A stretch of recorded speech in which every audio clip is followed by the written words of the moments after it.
Good afternoon. I'm Dr. Raul Brins Jr., Acting Senior Director and Senior Fellow of the GeoTech Center at the Atlantic Council. It's my pleasure to welcome you to this report launch today, where we will be discussing our newest report, Generational AI, Digital Inclusion for Aging Populations. As we're all aware, artificial intelligence intersects with nearly every industry and sector, but its impact on individuals varies. At the GeoTech Center, we work to advance responsible AI with both technologists and policymakers. This latest work addresses the intersection of artificial intelligence and aging populations, with recommendations for both industry and policymakers on including and empowering older adults in the age of AI. But before we hear from the report author and other experts in the field, I'd like to share an overview of the GeoTech Center and its work through the Atlantic Council's tech programs. At the Atlantic Council, our tech work spans key areas across 4 leading AC Tech programs, which include the Digital Forensics Research Lab, conducting research on misinformation and disinformation, the Democracy in Tech Initiative, which works to ensure technology advances and reflects free and open societies, the Cyber Statecraft Initiative, which helps shape the conduct of statecraft and works to better inform and secure users of technology, and lastly, our GeoTech Center, which works to ensure critical and emerging technologies are responsibly entered into wide use for the benefit of humanity. In a time where the fusion of technology and policy is defining the trajectory of our global society, the role of the GeoTech Center has never been more important. Our mission is to shape the future of technology and data to advance people, planet, prosperity, and peace. The GeoTech Center serves as an essential bridge between technologists and policymakers, domestically and internationally, and fosters collaboration between subject matter experts, thought leaders, and decision makers through purposeful convenings such as this one. Today's report continues this practice by coordinating technologists and policymakers and providing actionable recommendations for the AI industry and policymakers to close existing gaps in tech policy, which hinder the inclusion and empowerment of older adults. On behalf of the GeoTech Center, I'd like to thank AARP, whose generous support made this research and report possible. And with that, I'd like to turn it over to the report's author, Assistant Director at the GeoTech Center, Caroline Thompson, for an overview of the findings and a panel discussion on aging and AI. Thank you. Thank you, Dr. Brenz. My name is Caroline Thompson, and I'm an Assistant Director at the Atlantic Council GeoTech Center, where I manage programming and research on artificial intelligence, including authoring today's report on generational AI, digital inclusion for aging populations, which identifies existing barriers to inclusion that older adults face in the age of AI and provides recommendations that advance digital inclusion and healthy aging. I'm excited to host a panel discussion of experts from OpenAI, AARP, OECD, and the Atlantic Council to discuss this critical intersection. Before we welcome our panelists to the screen, I'd like to provide a brief overview of the report and its findings. As artificial intelligence applications become ubiquitous in products and services, it is more important than ever that we ensure that they are appropriately aligned for positive use to avoid exacerbating social exclusions for an aging population. With this in mind, we set out to research how older adults are currently involved with AI and opportunities for improving their inclusion. Based on discussions with leaders in equity, AI, and aging, and additional research, Generational AI, Digital Inclusion for Aging Populations outlines the unique considerations for older adults in the AI lifecycle, barriers to digital inclusion that older adults experience regarding AI, and suggested near and long-term solutions to advance digital inclusion and mitigate biases against older adults, while supporting practical AI innovation, AI policy, and healthy aging. Age and its intersection of other dimensions of access, including income, race, language, and gender, dramatically influence an individual's ability to fully access, benefit from, and contribute to the digital world. With current trends, the population of adults aged age 60 and older is expected to surpass 1.4 billion by 2030. Guidance and policies that include and engage older adults in AI development and deployment can foster broader inclusion as the demographic cuts across various protected statuses and minority identities. Empowering the inclusion of older adults supports them in acting as agents of enhancing more comprehensive inclusion across AI. This change is necessary to ensure responsible and equitable AI for all, especially as the global population rapidly ages. Digital inclusion for aging populations is possible, with various solutions across the AI lifecycle. Generational AI, digital inclusion for aging populations, identifies the varied use cases of artificial intelligence in older adults, breaking down the main considerations within design, development, and deployment of AI to support healthy aging and advance equitable AI. These considerations revealed 4 significant barriers to the digital inclusion of older adults in AI, including incomplete or biased data on older adults, lack of inclusion of older adults in AI design, development, and post-deployment feedback,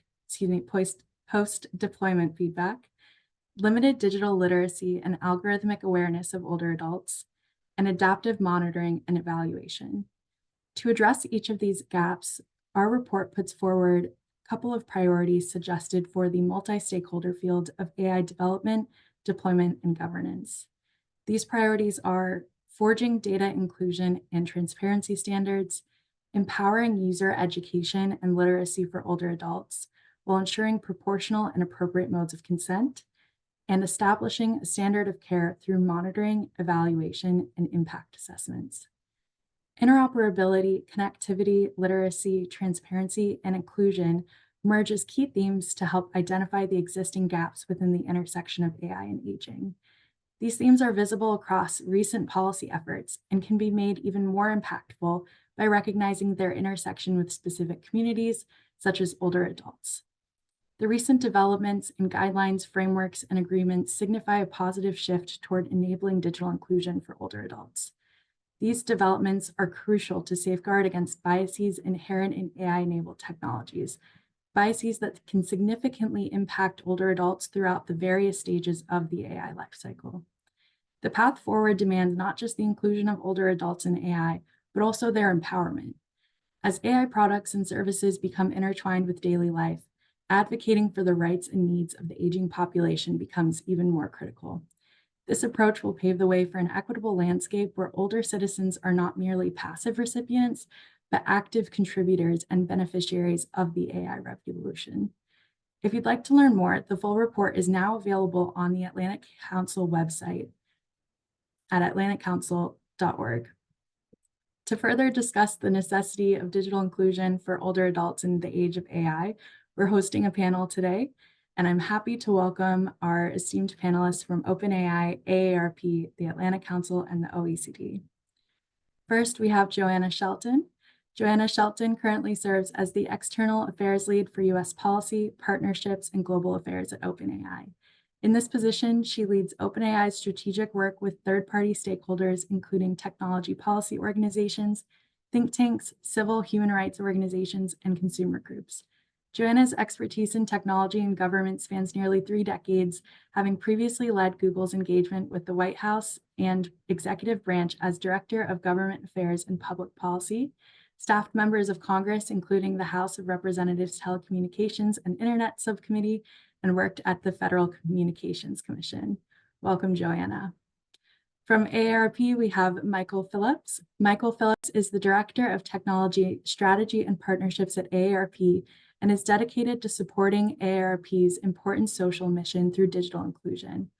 Michael has led internal and external technology initiatives at AARP for over 20 years, including AARP's Innovation Prototyping Lab and serving as the chief architect of AARP's response to the digital inclusion challenges facing older adults in the wake of the pandemic. Welcome, Michael. Next, we have Lloyd Whitman. Lloyd is a senior advisor and fellow for science and technology policy at the Atlantic Council and former senior director of the GeoTech Center. He has been a thoughtful and dynamic leader of science and technology research, policy, and programs, and currently provides the Atlantic Council and others with strategic insights into global challenges across disciplines and sectors. Last but not least, we have Melanie McNeil. Melanie is a policy analyst in the OECD's Digital Security and Safety team, which sits in the Science and Technology and Innovation Unit within the OECD. Prior to the OECD, Melanie's background was in law enforcement and regulatory work, having recently completed work for the Australian Competition and Consumer Commission. At the end of this panel, we'll have a few minutes for questions from the audience. Please submit your questions to our panelists throughout today's session via askac.org. With that, I'll go ahead and turn to Michael Phillips of AARP. Michael, you've had a very long career advocating for older adults, and I'm curious to hear your opinion. This report finds that many of the existing policy frameworks or resolutions do not reference age as a demographic value when mitigating biases within the AI lifecycle of design, development, and deployment. How might the exclusion of age in existing discussions impact older adults? Carolyn, thank you for that. And first of all, let me thank the Atlantic Council and especially yourself for this very important report. I think the findings in this report should be shared broadly, and we were really impressed with the recommendations specifically that came out. So thank you for all the hard work there. Look, obviously nobody wants to be excluded, and there are factors associated with aging and older adults and older users of AI that can impact the course of these emerging technologies in a number of ways. For example, perpetuating biased outputs due to incomplete data and biased data, like you mentioned, or treating the problem of aging as a problem to be solved rather than enabling people to live life as they desire. I think one of the most important impacts might be a missed opportunity to close even more on the digital divide of the user experience. We've heard several industry leaders say that AI and particularly assistive capabilities of generative AI have the potential to be a great equalizer in building confidence in technology and support purposefulness and independence in later years as the technology becomes easier and simpler to use in all facets of life. So I think simpler and safer AI-enabled interfaces can be a powerful equalizer in this day.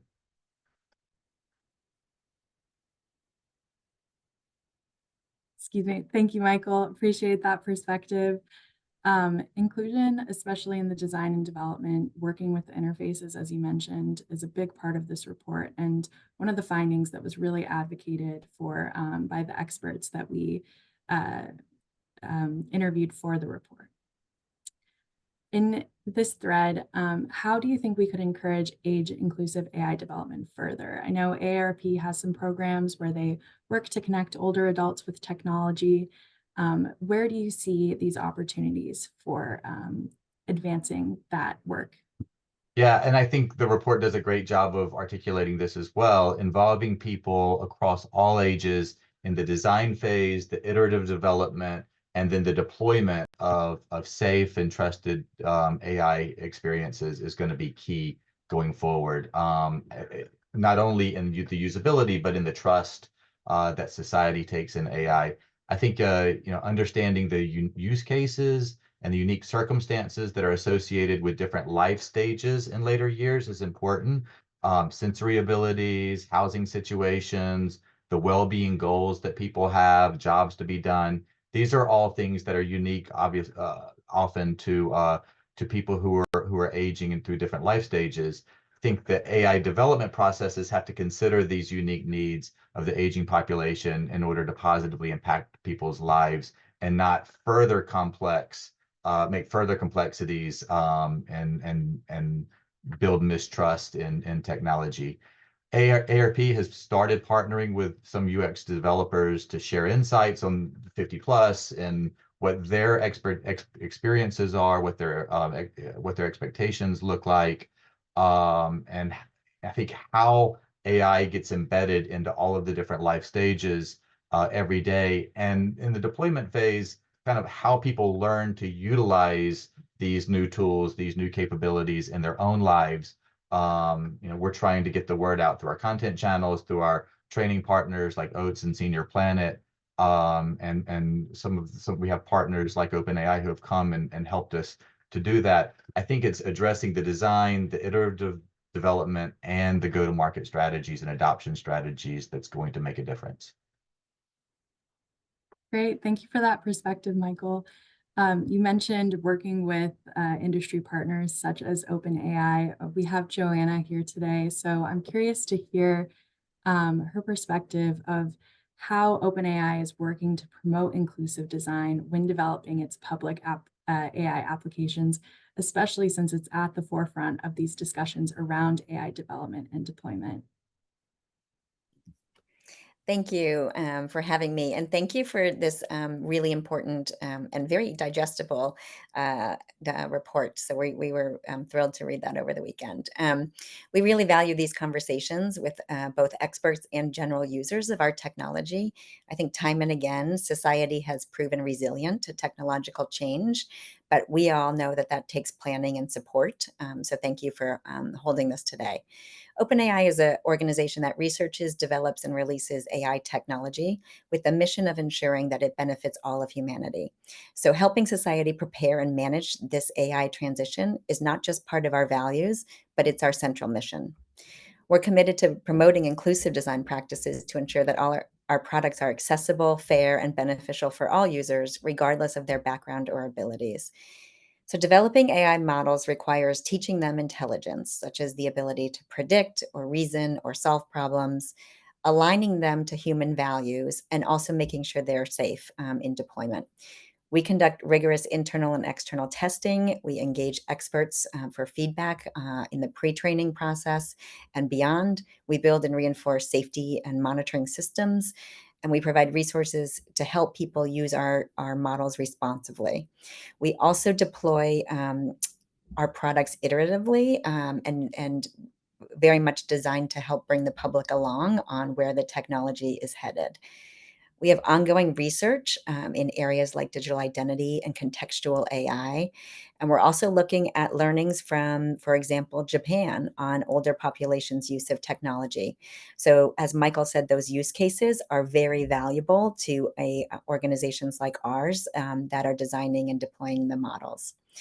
This user-centric approach really does emphasize understanding the needs and preferences of diverse user groups, including individuals with disabilities, older adults, and those from different backgrounds, who we all know may sometimes be the most important users of particular technological advances. So we take this very seriously. We recently even published a model spec detailing how we want our models to behave for the public to review and send us feedback through a web form. So for anyone listening, please send us that feedback. We will definitely review it. Thanks. Great. Thank you, Joanna. It sounds like a lot of comprehensive programming is happening at OpenAI to make sure that the development is including inclusive practices. And so I'm excited to follow along and see the progress in that area. As an industry leader, could you provide insights into how the AI industry, for instance, OpenAI, is collaborating with government agencies and other stakeholders? You mentioned looking at use cases in Japan. Do you see a lot of this collaboration going into developing guidelines or standards for equitable AI design, development, and deployment? Absolutely. We know we can't do this alone. It's important to be in constant conversation with government, civil society, and other stakeholders who have built trust working with new technologies over many years and have lots of learnings to share. First, we're actively engaging with governments and policymakers around the world. For example, in the United States, with NIST, the National Institute for Standards and Technology, and its new AI Safety Institute, alongside other AI safety institutes and research centers in the UK, Canada, and other countries. International interoperability is very important for AI governance. So we're encouraged to see countries working together. You know, the OECD, for example, which is on this call, is working with the G7 and the private sector to build on the Hiroshima Code of Conduct's specific safety protections. That is terrific. We encourage more of that international cooperation. We believe it's essential for that a technology as powerful as AI is developed with democratic values in mind. And this week, we're joining an AI for Good convening about how AI can advance the UN's Global Sustainable Development Goals. Second, we are actively participating in multi-stakeholder partnerships where industry and government and academia and civil society and international organizations come together to address ethical and social implications of AI. Technical standards bodies have been hard at work setting the technical standards, and that's essential. But we're also at an important stage now of setting standards, not just for individual AI systems and the technologies, but across the ecosystem. So people will know more about what content is AI generated as that content moves around platforms. For example, the Partnership on AI has a groundbreaking synthetic media framework helping to improve the policies and practices for responsible synthetic media across this wide ecosystem. Third, research collaborations are really essential. We're pleased to join with Microsoft this month on a societal resilience fund, with grants supporting organizations helping people understand AI and working to combat the use of deceptive content by promoting an all of society resilience. Several of those efforts are designed towards public education or various education in targeted and vulnerable populations.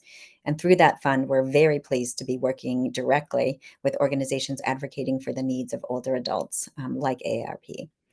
We know that trust has to be earned, and you have it within your communities. And we're excited to learn from and lean on the expertise of organizations here today and well beyond that are working with particular populations that may be more vulnerable, for example, to deceptive content, but also stand to benefit immensely from the AI future that is about to unfold. Thank you, Joanna. It's great to hear the work, particularly when it comes to labeling content and working on literacy. Digital literacy and algorithmic awareness was a main facet in this report, not only with older adults as the end users, but also those who interact with older adults, whether caregivers or family members, and how everyone can benefit from increased digital literacy and algorithmic awareness as we involve ourselves with this technology more in daily life.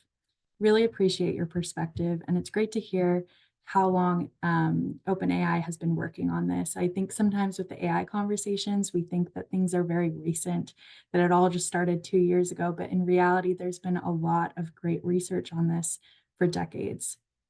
With that, I'd like to segue to Lloyd Whitman. About 5 years ago, you participated in the release of a report from the White House National Science and Technology Council titled Emerging Technologies to Support an Aging Population. How do you see the findings of today's report in light of what you envisioned in 2019?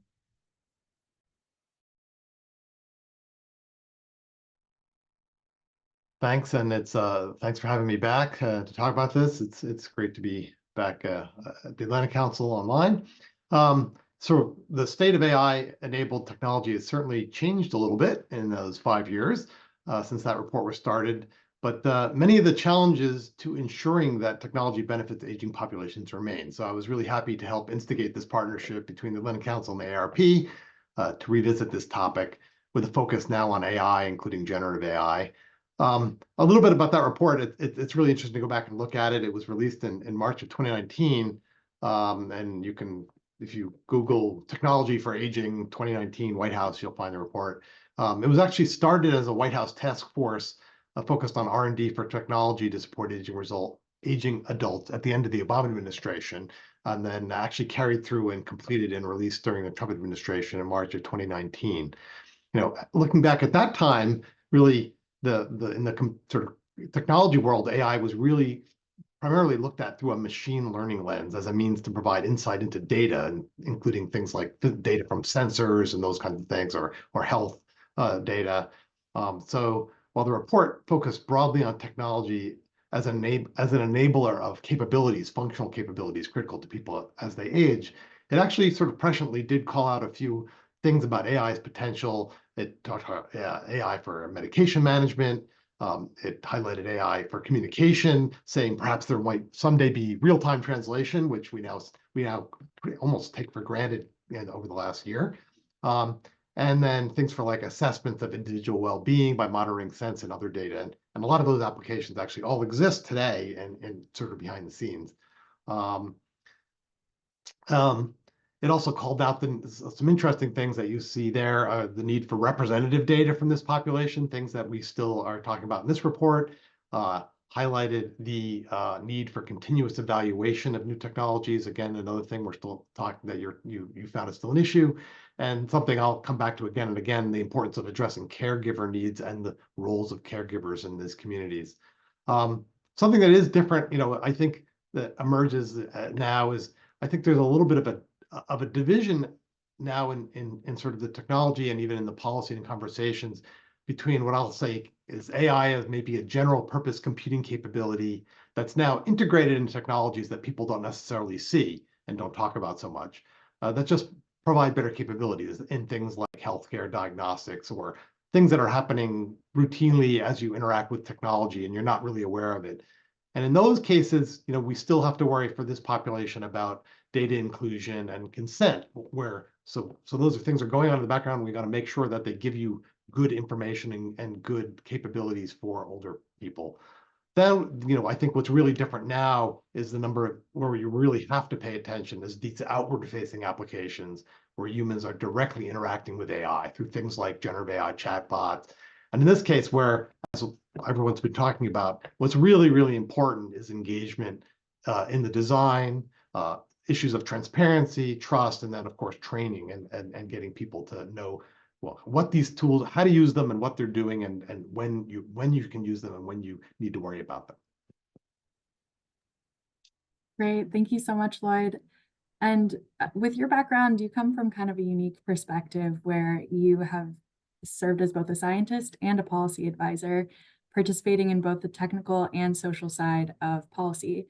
What strategies can be employed to ensure that both developers and end users, such as older adults, are considered when developing policy in today's rapidly evolving technological landscapes? So I think that across all these things, it's about getting the right mix of people in the room, in the tech side, throughout the development and deployment, and also in the policy discussions, right? So it's so important to have getting these people together, having people from ARP and other groups and OECD and all these people, but getting people who are also familiar with these issues for an aging adults. There's a phrase, inclusivity example I always love, which is, if you look under the table and you see everyone's wearing the same kind of shoes, you have a problem, right? So if you look around the table and everybody's under 50, or maybe you're not really thinking about this population. So that's one thing. And just as an example of that, I looked at the National AI Advisory Committee makeup, and there are certainly some people who are probably could be AARP members on that committee, but that's probably because they're just senior academics or C-suite people, and they just got to right. Now, I'm sure some of those people, for example, deal with older friends and family members, so they might have some, something on the mind about those populations. But we really do need to get those kind of people in the room. And the other really big one I'll talk a lot about is caregivers, right? The people who, and not just caregivers, the people who interact with the people that we're worried about, talk about, because those are I'm one of them. In my case, I have a mother who's who's pushing 100 and still uses technology, right? So, making sure that the people surrounding older Americans who interact with them and might have better digital skills are also thinking about how those capabilities can be used for the people that are in their lives, and also how to help them with that. So, there's a train the trainers kind of idea that I think is important. Definitely. It takes a village when it comes to technical skills and digital literacy. So definitely appreciate that perspective, Lloyd.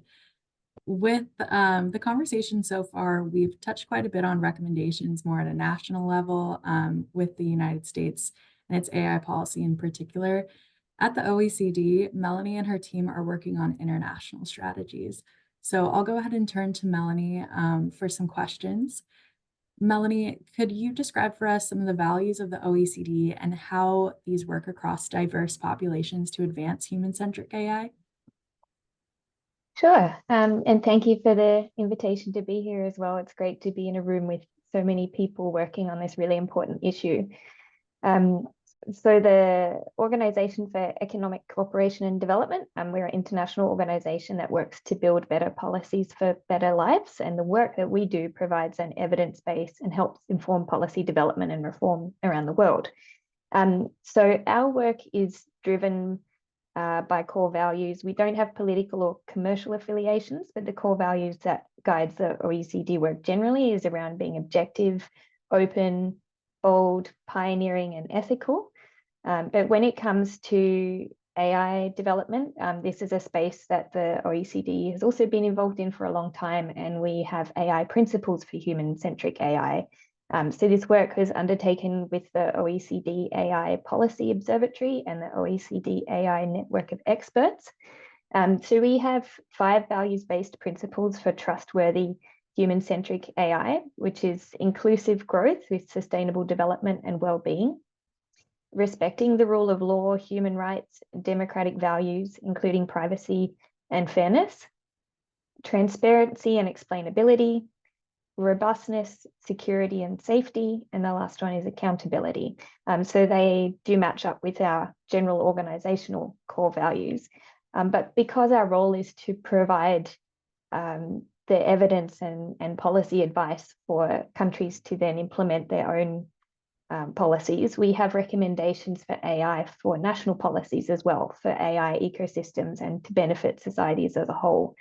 And so the 5 of those are really, so 5 recommendations are about investing in AI research and development, fostering an inclusive AI enabling ecosystem, which is a big part of what we're talking about today, shaping and enabling interoperable governance and policy environment for AI, building human capacity and preparing for the labor market transformation, and international cooperation for trustworthy AI, which is another big part of what we're discussing today. So the OECD is developing a catalogue of tools and metrics for trustworthy AI, including the AI Incident Monitor, which you can find on our website. We track over 1,000 AI policy initiatives from 70 different countries, territories, and the EU.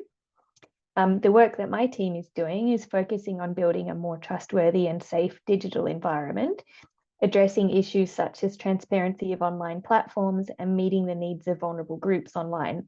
And obviously today, that's about including older people and how they engage in the digital environment and the impact of AI on their engagement. Thanks so much, Melanie. OECD is doing great work in this area. In particular, at the Atlanta Council, we have a program called AI Connect, where we work with policymakers in low and middle income countries to adopt the OECD responsible AI principles. And so it's a great structure to look at for leadership in this area. So recently you've started a research project that focuses more on older adults and digital safety in the digital environment. What is prompting the OECD to focus on older adults in the digital environment? What are some of the topics that you're covering and the research challenges that you anticipate when gathering information and informing evidence-based policy for older adults? Okay, I think one thing that makes this work really easy to identify with is that we are all people who hopefully will get older. When we all know people who are getting older around us that we're caring for quite often. So it's a very relatable topic. You mentioned some of the statistics earlier. So the global population aged 65 and older is projected to hit about 16% by 2050. But for OECD countries, it's closer to 28%. So the 38 countries that are members of the OECD do have significant aging populations. So it's something that arguably they need to get on top of very quickly. The world's increasingly online and government and business services are increasingly online. The digital environment can support older people's independence to remain in their own home and enhance their lives through better access to information, education, entertainment, improved health and social connection and convenience. And looking at things like raising pension ages and retirement funding and things, maintaining and developing digital skills is also quite important to older people's income. And there's increasing health benefits. Research has shown increasing health benefits for older people being digitally engaged for things like telehealth appointments and physiotherapy, virtual reality, all sorts of really exciting developments. But alongside these benefits, you only have to scratch the surface to see there's some fairly widespread harm occurring to older people in the digital environment. For example, through scams and identity theft, mis and disinformation, and AI has a role to play in a lot of that. Some of this activity is occurring on an absolutely industrial scale. And while older people might not be scammed as often as younger people, when they do get scammed, they lose significantly larger amounts of money. And this can have a far more devastating effect, given that older people are often retired or they have less capacity to re-earn money that they might have lost. AI is being used to scam people more effectively. There's quite a lot of criminal groups that are just as invested in AI tech development as some of the rest of us. And being scammed or harassed online can have some really devastating effects for people's mental and physical health for older people, as well as just a financial loss. So our initial literature review showed a lack of data that was specific to older people, and a lack of research or information around the behavioral science as to why older people are so disproportionately affected by some of the digital safety risks online. So we have quite a lot of OECD work with papers and OECD recommendations that are relevant to older people or to digital safety for other groups. For example, we've done quite a lot of work around digital safety for children online. But despite the widespread harm to older people and the significance of this population, we didn't have any products that were focused in depth on the safety and well-being of older people in the digital environment. And given the pace of the cohort's growth in terms of the number of older people and the pace of technology, it's something that we wanted to address quite quickly, and our members are very keen to address as well. So looking at some of the topics that we're going to cover and some of the research challenges and things, the research challenges are very similar that we've found so far in the ones that you've raised in your report.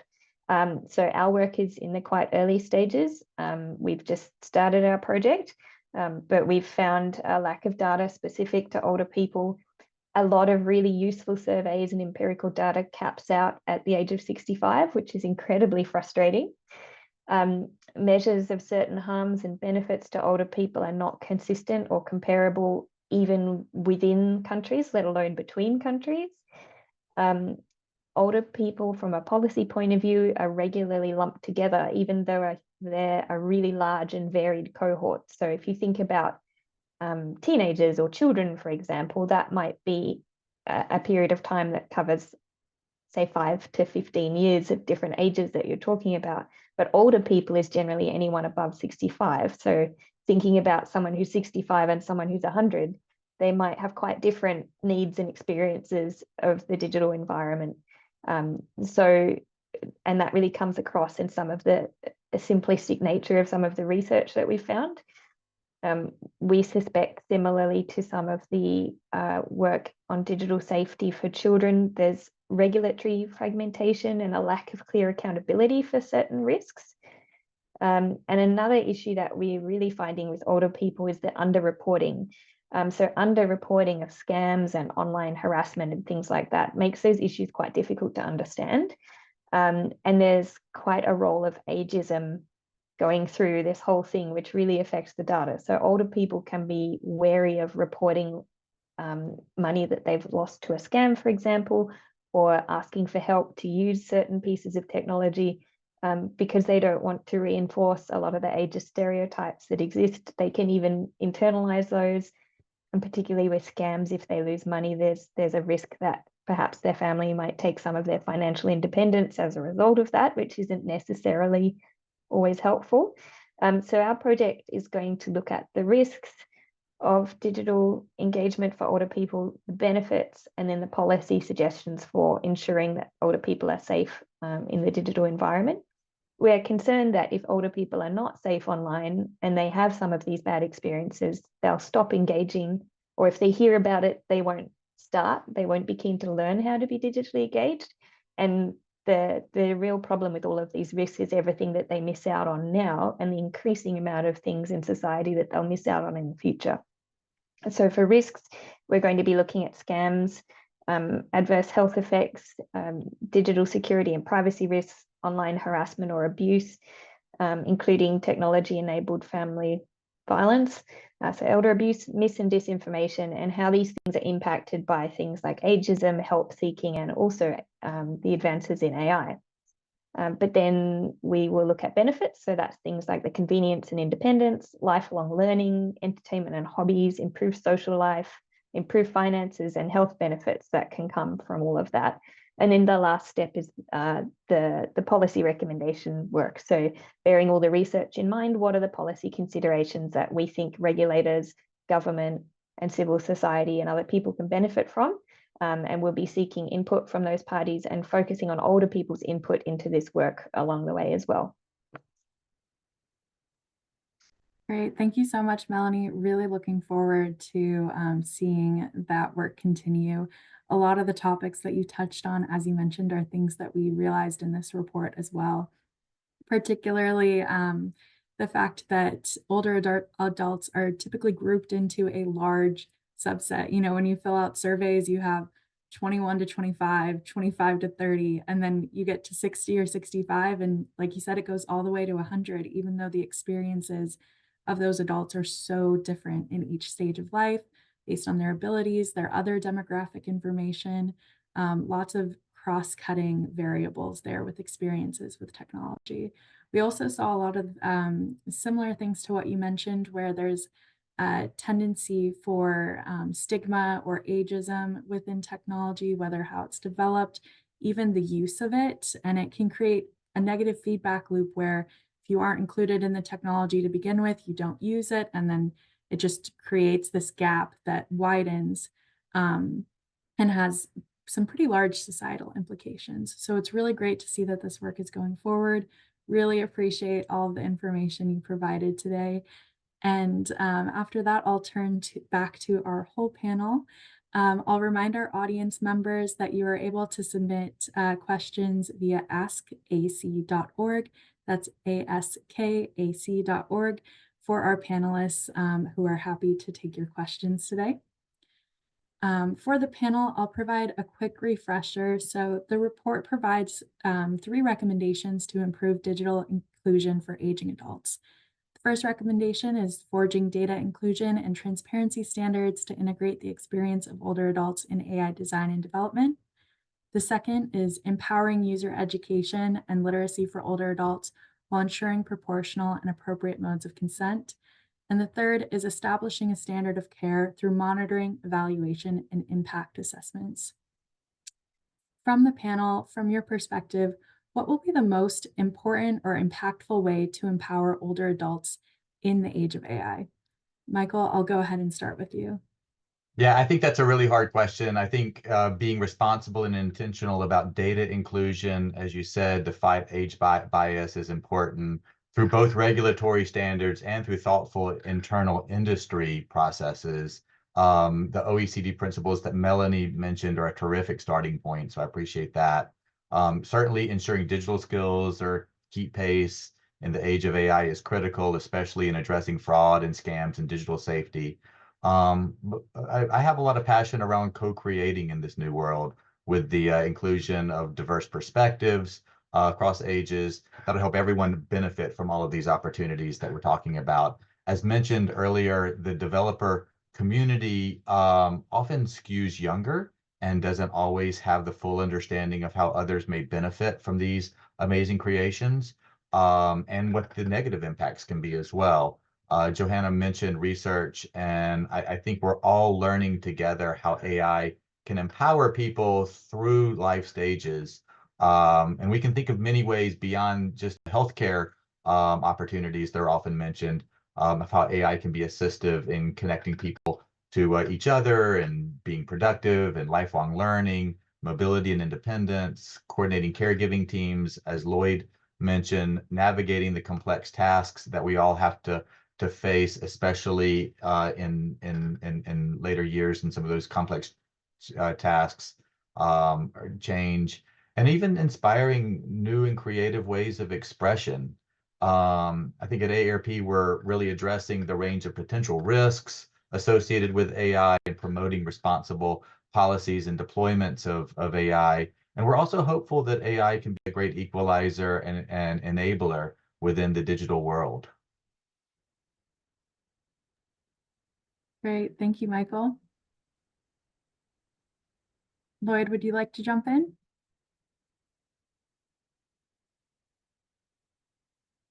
As soon as I unmute, I can jump in. So yeah, I'll circle back again on that, sort of getting the right people in the room, and to, sort of as Michael talked about co-developing, talk about developing with people and not for them, and not just assuming that we have this, in many Western and some Asian countries, this huge demographic growth, right, in this age group. So we don't want to just assume they'll figure it out or someone else will help them figure it out, right? From a policy perspective, as we've heard, I think that the framework should be much more explicit in calling out the needs of older adults, especially I'll highlight, in my opinion, the two most, in addition to data privacy, which is an issue for everyone, transparency and trust for this group. I like to think, so for example, many people, even people who are way up there in age, who are still, using technology, I think they, for example, learn to exercise some degree of care when evaluating, say, websites or something that's returned in a search. But generative AI-based answers, and I'll put that in quotes, right, are almost always very compelling and convincing, and can sometimes be very wrong. So I think it's a different paradigm that I think that's going to take a whole nother level of trust and transparency to mitigate that risk. And then again, I'll circle back on my biggest thing again, which is the train the trainers issue, right? So across entities across all sectors, and whether that's tech developers like OpenAI, government, we didn't talk about much, but I think organizations such as like CMS and other organizations that deal with aging and HHS, advocacy organizations like AARP, but I'll say not just AARP, right? We can't just say AARP is handling this. Global organizations like OECD, they all need to work together to identify the people and places who regularly interact and serve older populations, identify use cases and risks, and find ways to empower those people to educate the older individuals in their ecosystem. So things like Senior Planet, the AARP does, going into adult communities, assisted living communities, faith-based groups, even places like Apple stores or Best Buys or the telecoms, who have those people should be trained and have some idea, have some awareness of the needs of these groups and special ways that they need, things that they need to emphasize when helping those kinds of people. Those are other good touch points. Thank you, Lloyd. Yeah. Joanna or Melanie? I will jump in. Those answers were fantastic. I will be honest and say I may have put this question into ChatGPT this morning to see what insights it provided, and it had a lot of solutions. Some of which were touched on by the panelists already, but digital literacy programs, accessible AI interfaces, AI-driven healthcare solutions, social inclusion initiatives, smart home technologies, elderly care, robotics, ethical AI governance practices. And then I followed up and said, please pare it down to one, the most important, and it said digital literacy. So as you can see, ChatGPT is just a tool, as Lloyd just very eloquently stated. It is, albeit a very powerful tool to empower people with creative ideas and language and learnings. But it is not just answering by retrieving data like in a database or on the web. So it is predicting answers based in large part on a likelihood of words, being connected to other words. So it's very important that we get this literacy right so that people can understand what it is. So my answer is I'm going to bypass what the ChatGPT said and said, my answer is that I really hope we get to a very deep, true two-way conversation. So, we do, I think, need better common language and shared standards, not just again among the different AI systems, but across that broader ecosystem of users and governments. For example, on the scams and deceptive content. That's a real problem, and we all need to work together on it. And we are working right now as an ecosystem, but it takes a little bit of time to get there. We need to get increasingly specific. We need to develop the ecosystem-wide tools. We need to get the best practices and respect for the different standards coming through. We need to support partners who have trust and credibility with the impacted populations to be in this two-way dialogue. So it's important right now that we support sort of foundational knowledge of what AI is, how it works, what core risks it presents. Everybody has said that, and we agree really wholeheartedly. Holding events like today is really important. But over time, I do hope that it becomes a two-way conversation, sharing more information about real-world experiences, particularly of under-resourced groups, of vulnerable voices. This will be even more important as we get to more multimodal models, as we get to conversational assistive capabilities, as has been mentioned. We have pioneered sort of the approach of reinforcement learning with human feedback, and I think making sure that people really do the feedback and let us know is very, very important. So to me, the biggest challenge is just staying in communication as new capabilities emerge very quickly, and ensuring our continued growth and understanding across all of society to work together to address the risks and ensure everyone can benefit. Thanks. Great. Thank you so much, Joanna. Sounds like maybe ChatGPT read our report with some of those results. Melanie, do you have a perspective on the most important or impactful way to empower older adults in the age of AI? I think it's essentially just to listen to them, in the development of all of the things that we're doing, and to be conscious that we need to do that properly, and to find ways to get their opinions, including the ones that are not engaged. So, for example, sending a web survey to people to seek their opinion on things is not really going to give you a full picture when some of those people are not online at all. So just being conscious of some of those common sense kind of things. But with AI, it's definitely very much about being conscious of their age bias in the development and in the data that feeds the models, seeking their input for that, and considering them in technology properly, generally, not through the lens of stereotypes. So when products are being developed, even with older people in mind, sometimes you see examples of them being sort of clunky, beige, horrible objects. If you think about health alarms and that kind of thing, I don't know why some designers think that older people wouldn't like that just on a watch that looks like a regular item that might be nice to look at. So, older people want to continue to have fun and be engaged in these things. So we need to seek their input and really utilize their user testing and feedback throughout the AI process to make sure that that happens. But it sounds like everyone here is well aware of that, so that's good. Great, thank you, Melanie. Great points all around. It makes me think a lot of what we found in our research. A lot of the ways that we can improve the interaction between older adults and AI and empower older adults is through a lot of common user design practices, like best practices that already exist.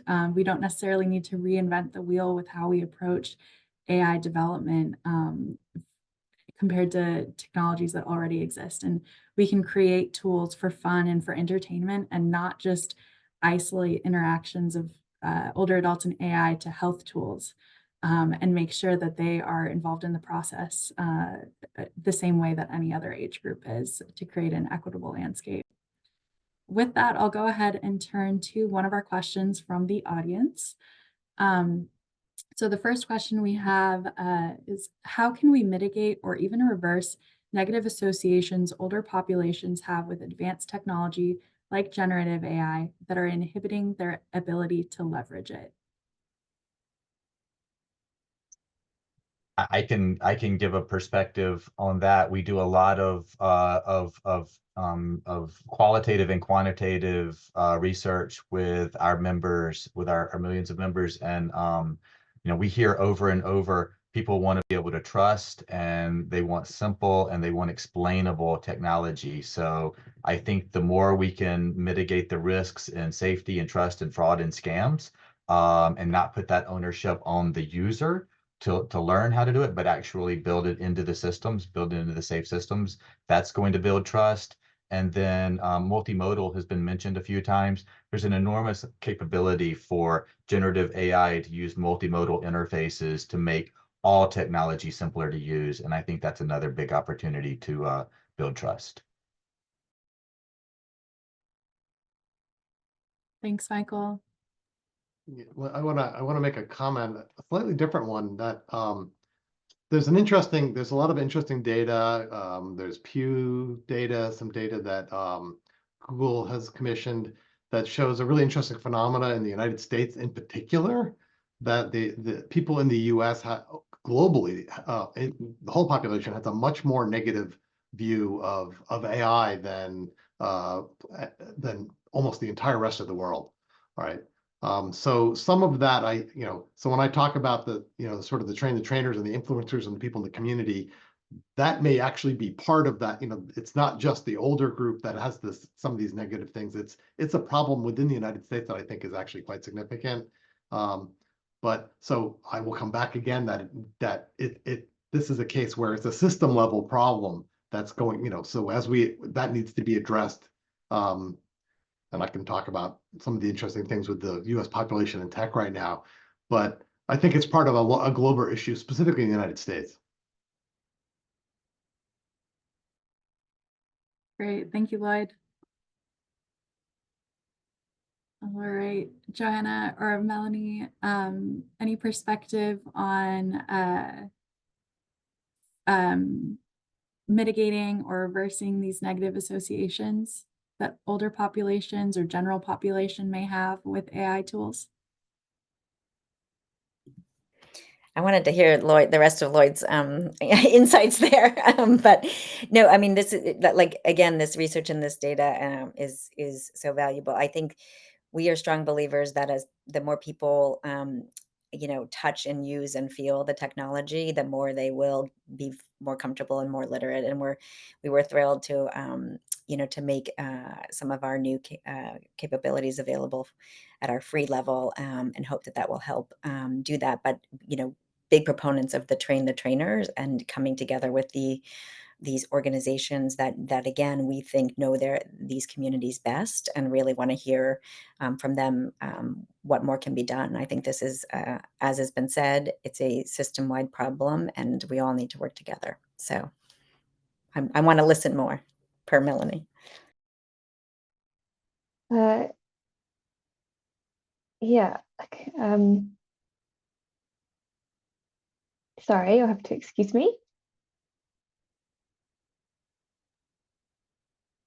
No problem. Sorry, no, I lost it for a minute. Found it. Remind me. Yeah, look, I think there's definitely one of the key points that we want to make is that the onus for digital safety relating to AI and more generally absolutely should not be sitting with older people and their carers. That's only a tiny part of solving these issues. So I think trust will be improved when people can see the key players in their space actively doing things and doing things that work. So whether that's law enforcement taking action against criminals who are doing some of this scamming work, tech companies developing tools that can assist older people when they're online or assist people more generally to spot things that are not safe, that they can use. And then consistency, being a policy person, I can't help myself. The digital world is international. And part of the issue is that everyone wants to address the problem, but they don't always necessarily do it the same way. So I think there's quite a lot to be said for consistency around policies and what regulators and governments will and won't tolerate, so that people have trust in the services that they're using because they know those services have to meet certain standards. And some parts of the world are further along with that than others. If you think about the EU, for example, they've got legislation in place and on the way that really does address some of the digital risks consistently. And so people in those areas, when they're buying things from other countries, know that certain standards are met and certain data has to be shared, and there's recourse if things go wrong. So I think with AI, it's important that all of us, civil society, private, public, working together on this, can set some consistent standards that are visible and are adhered to, and that should also assist with the trust. Fantastic. Thank you, Melanie. Well, with that, we are at time. I'd like to go ahead and thank all of our panelists today, Joanna, Michael, Lloyd, Melanie. Really appreciate all of your perspectives as we navigate how to further empower and include older adults in the world of AI. As a reminder to our audience, the report is now live and available on the Atlantic Council website. You can find it by searching Generational AI, Digital Inclusion for Aging Populations. And we look forward to sharing its findings with you. So thank you, everyone, and have a good day.